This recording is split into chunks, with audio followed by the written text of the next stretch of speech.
Parents often say to me, how can I intervene early if I don't know there's something wrong? Everybody talks about early intervention as being the key to supporting students with dyslexia.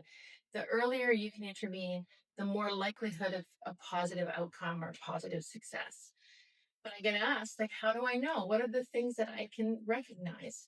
And the more we tell people about what you can identify before kindergarten, before grade one, that means if you're aware that there may be a problem, then when they get to school age, you can ask for them to be screened or at least to have an eye out so that we can look for these problems as early as possible. Because whenever you're dealing with a student with dyslexia, and roughly the science says 1 in 5 students have some form of learning difference, typically dyslexia, ADHD, other special learning differences. So that's 1 in 5.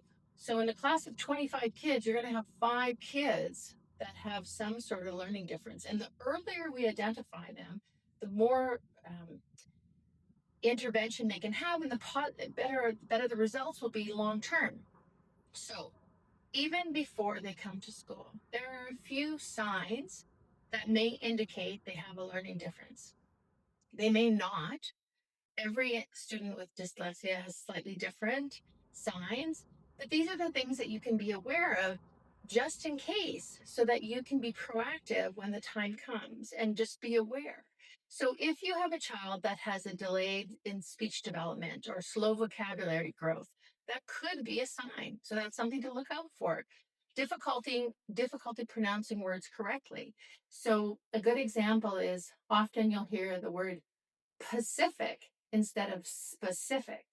So that's a word that you may or may not hear your child say. But if you think about words that sound similar, but they're not quite right, that could be a sign. If they have trouble with rhyming. So if you say tat, hat, is there another word that sounds like that? And if they have trouble figuring out what could be another word like bat or mat, that could be a sign that they're just not processing that auditory information um, the way that a neurotypical learner would. So something to look out for. The other thing is if they have struggle with names and letters, remembering their numbers. Can they count to 10? Do they remember the sequencing? Do they know the colors?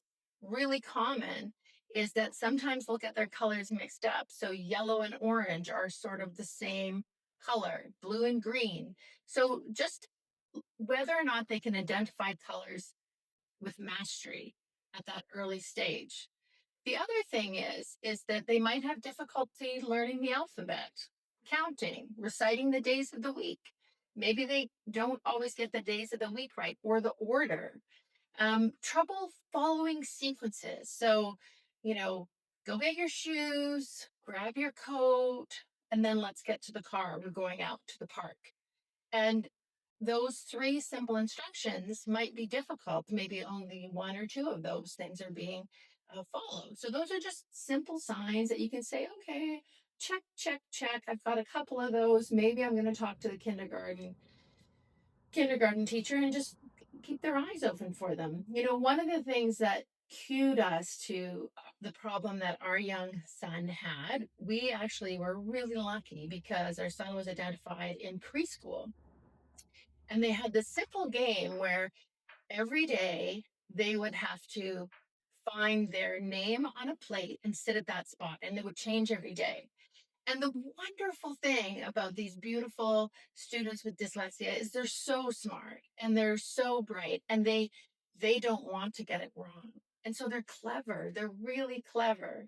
And so what the preschool teacher recognized is our son would wait till everybody sat down and then he would sit down. So he would sit in the empty seat and he knew that that was where he should sit, but he did not know that that was his name. And so it was just a sign. And as she watched more frequently that this was happening, she said, I know this boy is bright because we showed them a picture of a lizard. And he said, well, it's actually not a lizard, it's a chameleon. And she said, or an iguana, I think he said. And they sort of said, well, this boy knows a lot about a lot of different things, and yet he's struggling to find his name on a card. So clearly there's something happening. So these are the sort of signs that you can look for in early stages prior to school to sort of help you identify that there may be a learning difference. And if you can take that information to school, then the educators you're working with can help you and keep their eyes open for, natural progression that students should be making once they enter the school system. And so if you're aware of some of these things, you can get early screening and start getting support from your education teams.